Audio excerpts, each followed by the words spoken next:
Magandang umaga sa ating mga kabayan mula Luzon, Visayas, Mindanao at siyempre sa ating mga kabayan OFWs and immigrants. Magandang araw, nandito tayo ngayon sa Caloocan Sports Complex kung saan kasama natin at pinangunahan yung Love for All ni First Lady Luis Aranita Marcos at nandito rin ang Congressman at Mayor lalong malapitan at nandito rin ang sekretary ng DSWD, Rich Gatchalian, at nandito rin ang sekretary ng TISDA, Sekretary Mangunda Dato, at nandito rin ang sekretary ng DOH, no? At siyempre yung mga volunteers, doctors, mga volunteers non-NGOs nandito rin at nakiisa sa programa ng national government na matugunan ang pangailangan ng ating mga kababayan. Isa na dito yung libreng gamot at siyempre may matanggap din silang worth of 2,000 cash assistance from national government at food pack from DSWD and Love for All. No? At siyempre lahat po ng check-up at lahat ng gamot na maibibigay nila dito ay libreng-libre po at wala po silang babayaran kahit piso. At lahat po ng like yung magpa-check up ka ng mata, kasama na po ang ibibigay nila yung reading glass, no? Wala pong babayaran kahit piso mga kabayan, ibibigay mo na lang. Ang kailangan na lang is pumila po kayo dito dahil sobrang dami rin talaga ng tao dito sa Caloocan Sports Complex. Kung puno yung loob plus puno rin yung labas, kaya marami tayong mga kababayan ang nakakuha at laking pakinabang ang programang ito para sa ating mga kababayan dahil naramdaman nila mga kababayan na mismo ang gobyerno ang lumapit sa programa, no?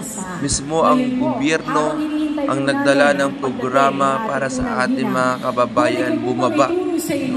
Hindi na ang mga tao ang lumapit sa gobyerno, kundi gaya ng pangako ni Pangulong Bongbong Marcos na dalhin ang programa sa taong bayan at para maramdaman din nila na tuloy-tuloy ang paghanap ng kaparaanan ng gobyerno para matulungan yung ating mga kababayan.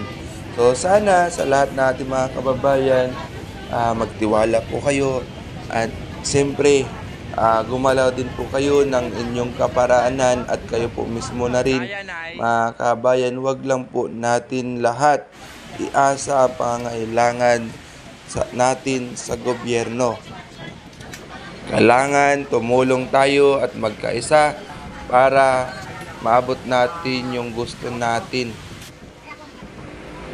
Anong ko lang sa'yo, malaking tulong ba ang programa ng Love for All para sa'yo? Para sa akin, malaking tulong. Ano ba yung madadala mo pa uwi galing dito sa Love for All? Hindi ko nga kaya.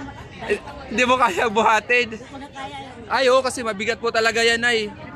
I think may hollow block yata kasama dyan. Sa tingin mo, anong laman ng kahon from DSWD? Hulaan mo. Mga dilata. Sa tingin mo, yung groceries dyan is malaking tulong na rin sa inyo, sa tingin mo? Sa akin, sir, malaking tulong dahil wala ko trabaho. No, yun. Nay, sa tingin mo, Nay, mayroon ba kayong kasama ba dito yung cash assistance? Kasi yung iba meron meron din po kayo yung worth of 2,000. Yun. So meron din pala kayo. So I think lahat yata, no? Nay, how about medical? Nagpa-check up po ba kayo? Nagpaano ako, X-ray. Oh, X-ray. Kaya lang sa So wala naman kayo binayaran. So okay naman yung resulta. At least 'di ba alaman natin dahil sa X-ray na yan kasi pag sa labas nagbabayad pa tayo ng mahal. So dito dire-diretso, wala nang schedule sa Love for All. So para sa akin, papasalamat ako sa kanya. kay Lisa Marcos, sa binigay niyo na tulong sa akin. Malaking bagay na talaga. Kay President Bongbong Marcos. O ganun din sa kanya, si Bongbong Marcos. Nay, sa tingin ninyo, Nay, satisfied po ba kayo sa administrasyon? Ayan, sa tingin niyo, marami bang natulong si President Bongbong Marcos sa ating mga kababayan? Marami na siya tulong kahit isang ano lang siya, bago pa lang siya. Yun. Tsaka, mensahe niyo po sa ating mga kababayan. Sa ating mga kababayan sana. Sa ulitin. Sa uulitin. Yan. Talagang nakita niyo siguro yung magandang pag-upo rin. No? Although tumaas ang bilihin ngayon, Nanay, dahil global naman yan, hindi lamang sa bansa natin. Apektado tayo sa ibang bansa kasi hindi naman pwede magnegosyo ang negosyante dito kung inaangkat sa ibang bansa, bibinta ng mura dito, di ba? So, si Nanay, mga kabayan, hindi niya daw kaya buhati. Asa na yung ano mo, yung ganun, yung kulay puti? Pinalabas mo na yung isa. Okay. So, si Nanay kasi di niya kaya yung ano, yung carton. So, buti may magbubuhat sa kanya. Dalawa kasi yung ganyan sa kanya. Yung kulay, yung isa niya, yung ganito kulay puti. Tapos isa ganun. Ingat po, Nanay Teresita Largo.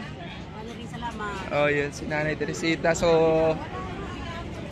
nagpa-check up din si Nanay Teresita sa ganyan, Love for All. Yan. So, may mga mobile kasi dito, mga kabayan. Hi, ma'am. Tanong ko lang po, Nay, malaking tulong po ba sa inyo yung programa ng gobyerno, yung Love for All? Sa tingin ninyo, bakit po malaking tulong para sa inyo? Siyempre, nakakalimutan sa pagkain, sa pangangailangan namin, diba? Kasi minsan lang ito, nakakatakot namin. Masaya na kami. Ano po ba yung naabil ninyo dito sa Love for All program ng nasyonal? Binigyan po kami ng nakatanggap kami ng 2,000, tapos Yung 2,000 cash assistance. At the same time, yung pod. grocery, laboratory. Nagpa-check up din po kayo like laboratory. Ano ba yung pina-check up niyo sa tingin niyo? Salamin. Katulad si ma'am, salamin din. So, Malaking tulong na po ito sa amin. Kasi pre-check up na po. Magsalabas namin bibilhin. Diba? yun. So, lahat po ba nang nandito, wala kayo nilabas kahit piso? Lahat libre. Ayan. So, mayroon din silang bigas yata, no? Mayroon din bigas, groceries, tsaka canned goods, yung mga supply, lalo na pag masamang panahon, ganito kasi yung sinusupply, mga kabayan. Oo. Mensahe nyo po kay First Lady Luis Araneta Marcos. Ano yung masabi nyo kay First Lady Luis Araneta Marcos? Kami nagpasalamat kay First Lady Lisa. Lisa Marcos. Salamat po kami Saka na sa binigyan kami ng pagkakataon at panahon na bibigay sa amin ng tulong. Blessings. Oo. Ito yung malaking blessing sa amin. Lang sa amin ng mga mahirap. Maraming salamat. Kay President Bongbong Marcos na isa sa may pakana ng programang ito. Maraming salamat din po kay President Bongbong Marcos. Binuto ko yun siya. Ayan. Kaming buong pamilya siya pa rin. Yan. So, yun yung binoto nyo. Siya sa tatay ko, nung patay na kasing tatay ko buhay Apo. pa. Talagang magano yun. Kasi buhay pa yun si Marcos. Talagang si Marcos yung tatay ni Bongbong. Siya talagang ng tatay ko. Sa tingin ninyo, ma'am, yung yung mga nagawa ng gobyerno, satisfied po ba kayo o hindi satisfied? Satisfied po kami.